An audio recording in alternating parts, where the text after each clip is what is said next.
Beberapa hari ke depan, Brion benar-benar tidak datang untuk mencari masalah lagi, kemudian juga tidak terjadi hal yang tidak menyenangkan. Biasanya Ezra, Kina dan anaknya akan berada di dalam markas, mereka hanya kembali ke keluarga Okto di hari Minggu. Karena jabatan Ezra sangat penting, biasanya tidak begitu mudah untuk bisa mengambil cuti panjang, ditambah dengan Lucinta masih belum ditangkap, Kina tidak bisa sebebas orang biasa. Bahkan meskipun seperti ini, Ezra dan Kina tetap menjalani kehidupan keluarga kecilnya dengan sangat hangat dan senang, terkadang akan ada sedikit keromantisan di dalamnya. Terkadang Kina akan memikirkan Albert, Kina ingin tahu di mana Albert sekarang, hanya saja saat memikirkan Albert, suasana hati Kina akan menjadi sedikit sedih tapi tidak akan sesedih seperti sebelumnya. Kemudian Vito malah berubah menjadi gila kerja, setiap harinya membawa Jimbo pergi bekerja, bahkan di hari Minggu, Vito juga akan pergi ke perusahaan untuk bekerja lembur. Awalnya beristirahat selama 2 hari dalam seminggu, tapi sekarang malah berubah menjadi beristirahat selama sehari dalam seminggu. Para staf di KRC International menderita kesengsaraan yang tak terkatakan, tapi mereka mencoba menahannya karena melihat upah lembur yang sangat tinggi.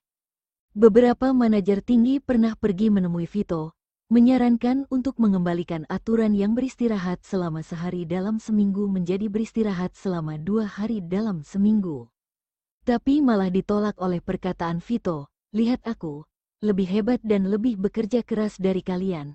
Kalian masih tidak tahu malu untuk membuang waktu pada kegiatan yang tidak berguna dan tidak bekerja keras. Kemudian ingin mengembalikan aturan yang beristirahat selama sehari dalam seminggu menjadi beristirahat selama 2 hari dalam seminggu.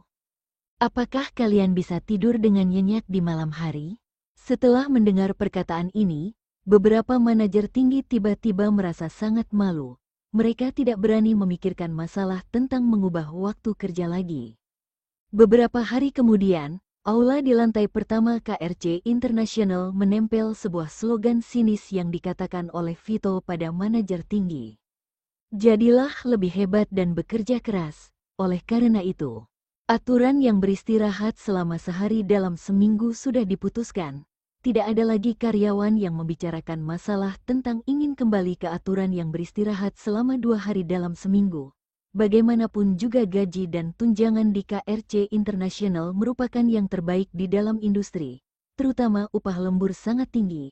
Jika bekerja lembur selama 4 hari dalam sebulan, itu sudah bisa menebus setengah gaji di bulan sebelumnya. Dengan cepat, beberapa bulan sudah berlalu. Luka bakar di tangan Kina sudah sembuh, sekarang berada dalam tahap menghilangkan bekas luka. Setelah menggunakan metode pengobatan yang ditinggalkan oleh Kevin, bekas luka di tangan Kina sudah banyak hilang dalam beberapa bulan. Bisa dipastikan bahwa bekas luka seharusnya sudah bisa hilang dalam setengah tahun.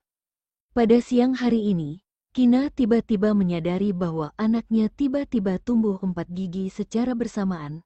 Kina sangat senang hingga tidak bisa berkata-kata. Sebelumnya Kina pernah memeriksa informasi, dan juga pernah bertanya pada dokter anak. Umumnya anak akan mulai tumbuh gigi setelah berusia beberapa bulan. Jika cepat, anak akan tumbuh gigi saat berusia setengah tahun. Jika lambat, anak akan tumbuh gigi setelah berusia setahun. Setelah anaknya berusia 6 bulan, Kina menantikannya setiap hari. Kina berharap anaknya bisa tumbuh gigi, tapi begitu menunggu secara terus-menerus, hingga saat anaknya berusia 9 bulan, Kina baru melihat sesuatu yang berwarna putih muncul di gusi anaknya, dan sekaligus muncul 4 buah. Kemudian Kina merasa bahwa anaknya sangat unik. Anak yang lain tumbuh gigi sebanyak 2 buah, tapi anaknya malah sekaligus tumbuh 4 buah. Ezra melihat ekspresi Kina yang bimbang. Ezra berkata dengan santai, "Sangat baik jika bisa sekaligus tumbuh 4 buah, ini sudah bisa menggigit daging." Setelah mendengarkan ini, Kina tidak bimbang lagi. Kemudian mulai menantikan hari saat gigi sulung anaknya tumbuh. Akhirnya hari ini dinantikan oleh Kina. Saat pulang di siang hari, Ezra melihat ekspresi Kina yang senang dan misterius. Ezra bertanya dengan sedikit ragu-ragu, "Hal apa yang membuatmu begitu senang?" "Kamu harus mencuci tangan dulu sebelum makan," kita baru bicarakan lagi nanti. Kina melambaikan tangan ke arah Ezra, kemudian berkata dengan nada yang mendesak. Ezra melihat Kina dengan tatapan yang dalam selama beberapa detik. Ezra melihat sesuatu yang aneh, tapi malah tidak menemukan apapun. Sekarang baru berbalik badan dan berjalan masuk ke kamar mandi untuk mencuci tangan. Setelah selesai mencuci tangan dan berjalan keluar dari kamar mandi, Ezra melihat Kina melambaikan tangan ke arahnya, kemudian mengisyaratkan Ezra untuk berjalan kemari. Ezra mengira bahwa mungkin Kina ingin mengatakan alasan kenapa dirinya sendiri merasa senang. Ezra sengaja mempercepat langkah kakinya yang berjalan ke arah Kina. Cepat duduk. Kina mengangkat tangan dan memegang pergelangan tangan Ezra dengan sedikit semangat, kemudian menarik Ezra untuk duduk di sebelahnya. Ezra ingin mengulurkan tangan untuk bermain dengan anak, tapi malah dipegang oleh Kina. Kina hanya menyuruh Ezra untuk mengulurkan jari telunjuknya, kemudian memegang jari telunjuk Ezra dan memasukkannya ke dalam mulut anak. Clayton sangat bekerja sama untuk menggigit jari tangan Ezra dengan sangat kuat. Ezra merasa jari tangannya sangat sakit. Ezra secara refleks ingin menarik kembali tangannya. Ezra, gigi anak kita sudah tumbuh, dan sekaligus tumbuh sebanyak 4 buah. Kina mengulurkan tangannya untuk memperlihatkan giginya, kemudian berkata dengan sangat bangga dan senang. Ezra mengerutkan kening. Ada pepatah yang mengatakan bahwa seorang wanita akan menjadi bodoh setelah hamil. Ezra yang saat ini sangat setuju dengan perkataan ini. Sekarang perilaku Kina sedikit bodoh. Kina bisa langsung memberitahu Ezra bahwa gigi anak sudah tumbuh, tapi Kina malah membiarkan jari tangan Ezra digigit oleh anak. Clayton itu malah sangat bekerja sama untuk menggigit dengan sangat kuat. Ini membuat Ezra sedikit tidak tahu apakah harus menangis atau tertawa. Apakah kamu tidak senang? Setelah melihat Ezra tidak tersenyum, Kina langsung bertanya. Senang, sangat kaget hingga tidak bisa meresponnya. Ezra menjawab sambil tersenyum polos. Ezra menggendong anak dan membuka mulut anak. Seperti dugaan, Ezra melihat 4 gigi sulung muncul di mulut anak. Pada detik selanjutnya, Ezra tiba-tiba berkata, dia sudah tumbuh gigi, sekarang sudah bisa disapih. Kalau tidak anak-anak menggigitmu. Kina terkejut sejenak, kemudian berkata dengan sedikit enggan, apakah ini tidak terlalu cepat? Bagaimana mungkin masih cepat? Anak yang lain sudah mulai disapih setelah berusia 6 hingga 8 bulan. Kemudian diganti dengan minum susu bubuk. Apalagi Clayton sudah mulai makan suplemen makanan selama beberapa hari. Sudahlah, masalah ini ditetapkan seperti ini. Mulai hari ini, dia sudah mulai disapih. Aku akan membawanya untuk tidur di kamar tamu di malam hari. Ezra memutuskannya dengan sangat semangat dan tegas. Setelah anak disapih, Ezra sudah bisa melakukan apapun yang ingin dilakukan olehnya terhadap Kina, hanya memikirkannya saja sudah membuat Ezra sangat semangat. Tapi, Kina baru saja ingin membantah, tapi Ezra sudah memotongnya. Ezra berkata dengan nada yang agresif, tidak ada alasan apapun, aku sudah memutuskannya. Ezra merencanakannya di dalam hati, anak tidak mungkin terus minum ASI, terutama setelah berusia 1 tahun. Jadi memutuskan bahwa setelah anak disapih, dirinya sendiri akan mencoba untuk membiarkan anak untuk minum susu. Jika Clayton tahu bahwa konsekuensi dari dirinya sendiri tumbuh gigi adalah disapih, mungkin Clayton akan sangat menyesal bahwa sebelumnya begitu berusaha untuk membiarkan giginya tumbuh. Jadi, di malam itu pula, setelah Kina dan anak tertidur, Ezra langsung memeluk anak pergi ke kamar tamu untuk tidur. Keesokan paginya, saat Kina bangun, Kina segera berlari ke kamar tamu. Kina menyadari bahwa Ezra dan anak sudah tidak ada di dalam kamar. Kina yang masih belum sempat untuk mencuci muka sudah berlari turun ke bawah. Kina melihat Ezra sedang memberi makan untuk anak. Ada 2 mangkuk di atas meja, 1 mangkuknya merupakan bubur, 1 mangkuknya lagi malah berisi sesuatu yang berwarna putih, seharusnya merupakan susu. Begitu melihat Kina, Clayton langsung berteriak dan menangis, kemudian berjuang untuk dipeluk oleh Kina. Kamu kembali ke kamar untuk menggosok gigi dan mencuci muka dulu. setelah aku selesai memberi makan untuk anak, kamu baru turun ke bawah lagi. Tapi, Clayton sudah menangis. Kina merasa sangat kasihan hingga tidak bisa menggerakkan kakinya. Kina ingin melangkah maju untuk menggendong anak dan membujuknya. Tapi Ezra malah memelototi Kina. Kina sangat panik hingga tidak bisa menggerakkan kakinya. Tapi Clayton sudah menangis. Kina merasa sangat kasihan hingga tidak bisa menggerakkan kakinya. Kina ingin melangkah maju untuk membujuk anak. Tapi pria itu malah memelototinya. Kina ketakutan hingga tidak berani menggerakkan kakinya. Sekarang Clayton berada dalam masa disapih. Semalam Clayton tidak melihatmu sepanjang malam, jadi akan lebih bergantung padamu. Kamu segeralah kembali ke kamar untukku. Ezra memerintah Kina. Kina merasa bahwa Ezra yang saat ini seperti seorang tiran agresif yang autokrat. Apa yang dimakan oleh anak tadi malam? Kina tetap bertanya dengan tidak tenang. Kina mengkhawatirkan bahwa anak akan lapar di sepanjang malam. Seperti yang kamu lihat sekarang, Ezra menunjuk bubur dan susu di atas meja makan dengan menggunakan tatapan. Teringat bahwa awalnya Clayton menolak tadi malam, Clayton menangis dan juga berteriak. Untungnya Ezra sangat tegas dan acuh tak acuh. Kemudian Clayton menangis sejenak. Mungkin karena Clayton tetap tidak melihat ibunya. Ditambah dengan Clayton merasa lapar dan lelah, Clayton hanya bisa memaksa diri untuk makan bubur. Oleh karena itu, Ezra dengan cerdas memberi beberapa suap bubur untuk anaknya. Kemudian terkadang akan memberi susu untuk anaknya.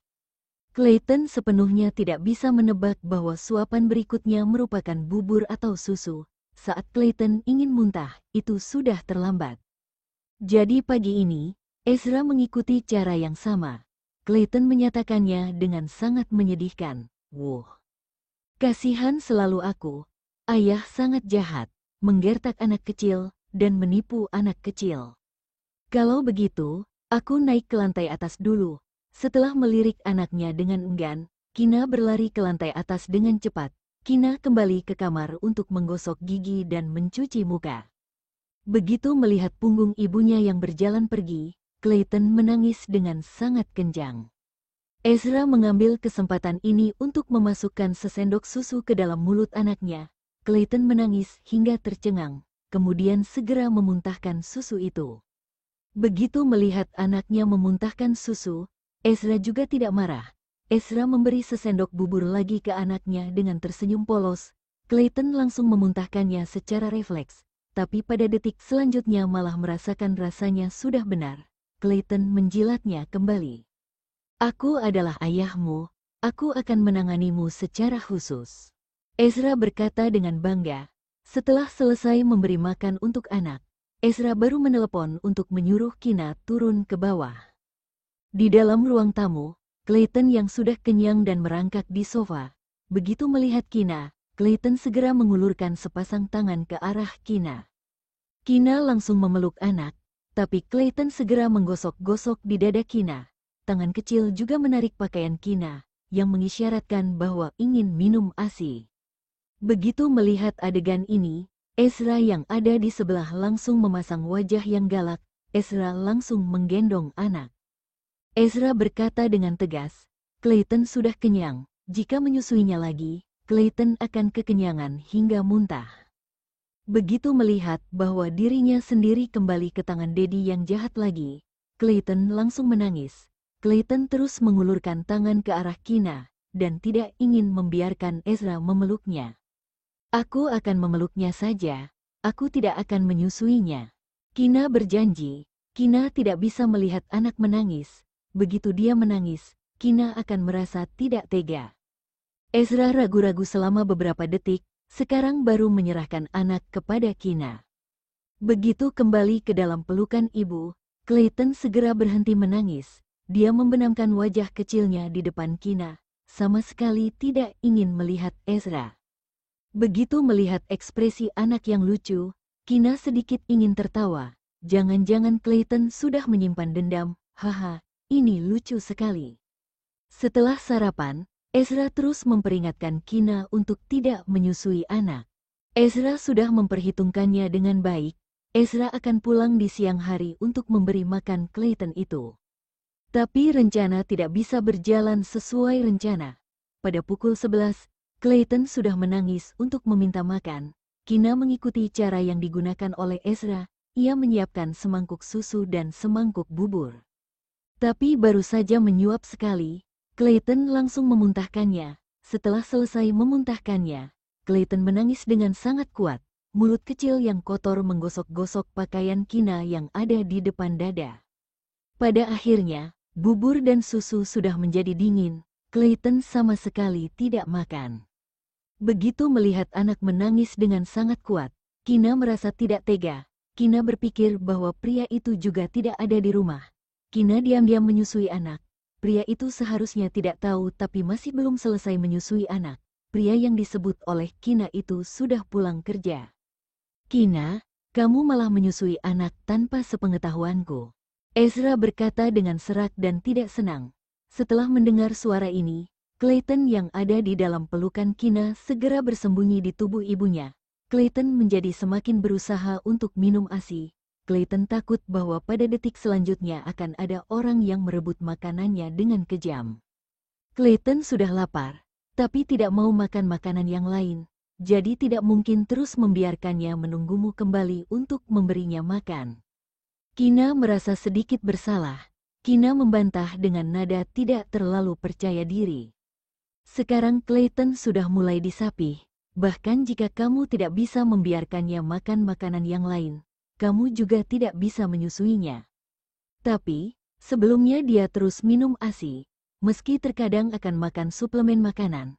Tapi bahkan jika ingin menyapih anak, itu juga harus dilakukan secara perlahan-lahan, tapi bukan langsung menyapihnya. Kina tidak berani melihat mata Ezra. Kina menundukkan kepala dan berkata, anak disapih. Seperti orang yang ingin berhenti untuk menggunakan narkoba, itu juga tidak mungkin bisa langsung menghentikan narkoba. Semuanya harus dilakukan secara perlahan-lahan.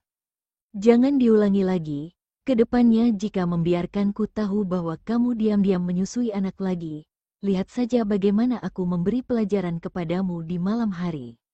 Ezra berkata dengan tegas dan membawa nada yang semacam peringatan.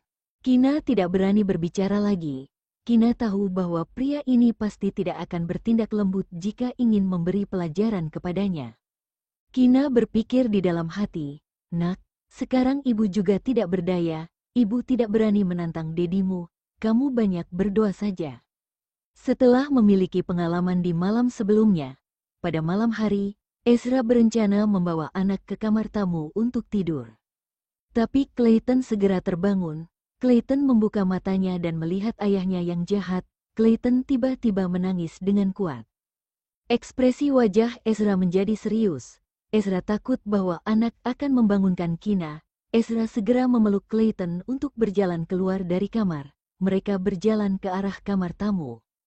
Karena masalah semalam dan hari ini, Clayton sudah sedikit menolak Ezra. Sekarang melihat elbunya semakin menjauh darinya, Clayton langsung menangis dengan sangat kuat. Setelah tiba di ruang tamu, tidak peduli bagaimana membujuk anak, Ezra sama sekali tidak bisa membujuk anak untuk berhenti menangis. Sekitar setengah jam kemudian, anak tetap menangis. Ezra merasa pusing, mau tidak mau harus membawa anak kembali ke kamar mereka. Begitu berbaring di sebelah elbunya, Clayton segera berhenti menangis. Tangan kecil memegang piyama Kina dengan erat. Setelah melirik Ezra sekilas, Clayton membenamkan wajah kecilnya di tubuh Kina. Jadi rencana penyapihan di malam kedua, ayah yang jahat vs Clayton, dan Claytonlah yang menang. Clayton seolah-olah tahu bahwa Ezra ingin menghentikannya untuk tidak minum ASI lagi. Mulai dari sekarang, Clayton sepenuhnya tidak membiarkan Ezra untuk menyentuhnya. Bahkan jika menyentuhnya secara tidak sengaja, Clayton juga akan menangis. Di siang hari, Ezra, kamu sepertinya membuat anak kita menjadi tidak suka denganmu. Kina memeluk Clayton, kemudian mengejek dengan nada yang bersukacita dalam kemalangan orang lain. Ezra melirik Kina dengan acuh tak acuh. Pada akhirnya tatapannya jatuh pada tubuh Clayton itu. Aku akan mencari cara untuk mengurusnya. Kalau tidak membiarkannya minum ASI selama sebulan lagi. Kina mencoba untuk menanyakan pendapat Ezra. Dikatakan bahwa anak akan menggigit orang setelah tumbuh gigi, tapi anaknya tidak pernah menggigitnya. Tidak boleh. Ezra langsung menolak tanpa memikirkannya terlebih dahulu. Anak tidak berhasil disapih, semuanya karena Kina membantu dan mendukung anak, seolah-olah teringat sesuatu. Sudut mulut Ezra tiba-tiba mengeluarkan senyuman jahat.